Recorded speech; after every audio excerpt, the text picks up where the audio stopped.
Assalomu alaykum obunachilar. Bugun Sanjar avtodagi nalichidagi mashinalarni hammasini ko'rsatib o'tib ketamiz. Birinchi mashinamiz Kia Sorento, eng full paysasi 2.5 motor, shaybali, 2000 dollar navorati bor, klassikasi top toza, 24-yil ishlab chiqarilgan, 23000 km yurgan. Narxiga kelsak, narxini 46000 dollar so'rayapmiz.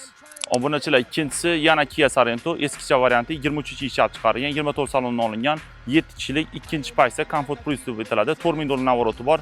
Buni narxini 33900 dollar so'rayapmiz, yana kelishtirib beramiz. Keyingisi Kia Sportage 7-paysa 23-yil ishlab chiqarilgan, 47000 km yurgan, kraskalari top toza, fonni navorot. Buni narxini 32500 dollar so'rayapmiz. Keyingisi Equinox 441 millionlik varianti, 23-yil ishlab chiqarilgan, 24 salondan olingan, 18000 km yurgan, idealniy holatda. Buni narxi 29000 dollar so'rayapmiz.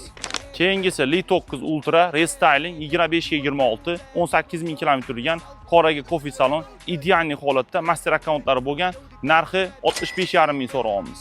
Obunachilar, hamma mashinamiz kelishtirib choy narxi beramiz. Kimda shunaqa mashina bo'lsa naqd pul tikib olib qolamiz. Sotib berish xizmatimiz ham bor. Reklamamiz mutlaq tekin. Hammaga e'tibor uchun rahmat.